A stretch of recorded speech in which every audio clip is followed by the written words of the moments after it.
সম্মানিত উপস্থিতি, কালকে রাতে যখন আমি আম্মাকে বলতেছিলাম ছাত্র শিবিরের কেন্দ্রীয় সম্মেলন আমাকে দাওয়াত দিয়েছে, মা আমাকে জড়িয়ে ধরে হাউমাউ করে কান্না করে উঠতেছিল, বাবা তোমার যাওয়া দরকার নাই, আমার একটা ছেলেকে হারিয়েছি, তোমাকে হারালে আমি আর বাঁচবো না।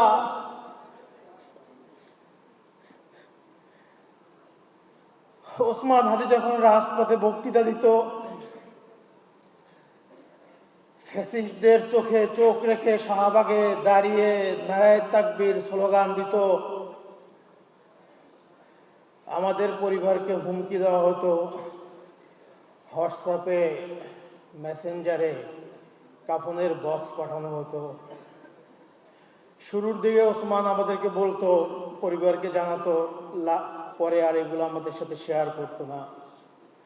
মা ভয় পাচ্ছেন, আমি ওসমান হাদির বিচার চেয়ে যদি আবার সোচ্চার হই, আবার যদি রাজপথে আন্দোলন করি, আমাকেও হত্যা করা হবে, সে তার দ্বিতীয় সন্তানকেও হারাবে। আমি আম্মাকে সকালে যখন বাসা থেকে বের হয়ে আসছি, একরকম না বলেই আমি বের হয়ে আসছি। প্রিয় ভাইরা আমার, আমি ওসমান হাদির ভাই হিসাবে এখানে উপস্থিত হই নাই। আগেও বলেছি, আমি শহীদ ওসমান হাদির গর্বিত ভাই হতে চাই নাই। আমার বাবা মারা গিয়েছিলেন 2012 সালে। সেই 2012 সালের থেকে আমরা দুই ভাই একই বাসার কাছাকাছি থাকতাম। জুলাই আন্দোলনের সময় রামপুরাতে দুই ভাই একই সাথে আন্দোলন করেছি, একই সাথে পুলিশের ভয়ে পালিয়ে পালিয়ে বেরিয়েছি। 5ই আগস্টের পরে আমার ব্যক্তিগত ব্যবসা বাণিজ্য সব ছেড়ে ইনকিলাব মঞ্চ প্রতিষ্ঠা করার জন্য ওসমানের সাথে দিন রাত এক করে আন্দোলন করেছি। ওসমান আমাকে বারবার বলতো, ভাই আমি যদি শহীদ হয়ে যাই, এই আন্দোলন আপনাকেই কন্টিনিউ করতে হবে, আপনি যথাসম্ভব চেষ্টা করবেন একটু ক্যামেরার পিছনে থাকতে, একটু আড়ালে থাকতে, মানুষ যদি বুঝতে না পারে আপনি আমার ভাই। ওসমান হাদি যতদিন বেঁচে ছিলেন, যারা আমাদের ইনকিলাব মঞ্চের কর্মী ছিলেন, এখানে অনেক ভাইরা আছেন যারা আমাদেরকে চিনতেন, প্রত্যেকটা আন্দোলন সংগ্রাম মিছিল মিটিংয়ে আমি তার সাথেই ছিলাম, কিন্তু কখনো সামনে আসার প্রয়োজন মনে করি নাই। কিন্তু আজকে আমার ভাই শহীদ হওয়ার কারণে তার বিচারের দাবি নিয়ে আপনাদের সামনে আমাকে হাজির হতে হয়েছে।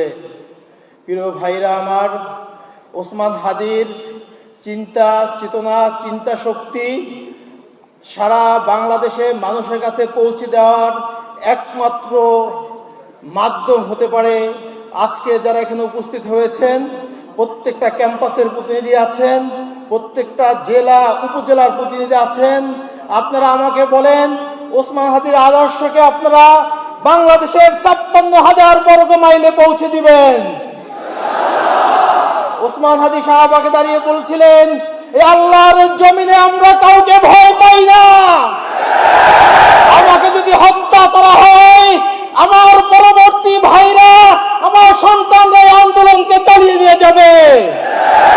আধিপত্যবাদের বিরুদ্ধে আমাদের লড়াই চলবে, বাংলাদেশের ইনসাফ প্রতিষ্ঠার জন্য আমাদের লড়াই চলবে, সততার জন্য আমাদের লড়াই চলবে। যতদিন বেঁচে আছি এই আল্লাহর জমিনে সংগ্রাম করে শহীদ হয়ে যাব। প্রিয় ভাইরা আমার, আল্লাহ ওসমান হাদিকে শহীদ করেছেন। কি প্রস্তুতি নিয়েছিলেন আমি জানি না। এক শুক্রবার সকালবেলা সে সকল প্রস্তুতি নিয়ে জুমার নামাজ পড়তে আসছে। জুমার নামাজ পড়ে ফেরার পথে সে গুলিবিদ্ধ হয়েছে। পরবর্তী শুক্রবার রাতে সে শাহাদাত বরণ করেছে সিঙ্গাপুরে। ঘটনার 2 সপ্তাহ আগ থেকে খুনি আমাদের সাথে সাথে ঘুরে, আমরা কোনোভাবেই বুঝতে পারছিলাম না যে এই খুনি আমাদের খুব কাছ থেকে এত পরিকল্পিত রেকি করছিল ওসমানকে খুন করার জন্য। সে একাধিকবার অ্যাটেম্প নেওয়ার পরেও সে ব্যর্থ হয়েছে।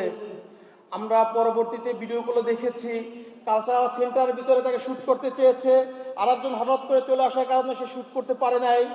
কিন্তু আল্লাহ তাকে জুমাবার শুক্রবারই কবুল করেছেন, এই জন্য খুনি শুক্রবার তাকে শুট করে সফল হয়েছেন।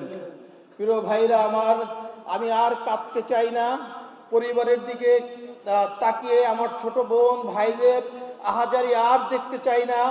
আমি আপনাদের কাছে একটাই দাবি জানাতে চাই, 2-3টা ইস্যুকে সামনে রেখে এই দাবি যদি আপনারা বাস্তবায়ন করতে না পারেন, এই বাংলাদেশের স্বাধীনতা সার্বভৌমত্ব আছে বলে আমরা মনে করি না। যে স্বাধীন বাংলাদেশে আল্লামা দেলোয়ার হোসেন সাঈদীর সাক্ষীকে ভারতের কারাগারে পাওয়া যায়, যে উসমানের খুনি করার 6 ঘন্টার ভিতরে বাংলাদেশ বর্ডার পার করে যায়, এই দেশের স্বাধীনতা সার্বভৌমত্ব আছে বলে আমি বিশ্বাস করি না। প্রিয় ভাইরা আমার, এই 56,000 বর্গ মাইলে আজাদির লড়াই আপনাদেরকে শুরু করতে হবে।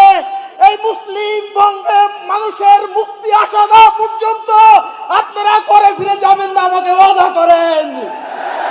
ভাইরা আমার, বিগত 16 বছর ফ্যাসিস্টদের কারণে মানুষের বাক স্বাধীনতা নষ্ট হয়েছে, মানুষের মৌলিক অধিকার নষ্ট হয়েছে, মানুষের জীবনের কোনো নিরাপত্তা নাই।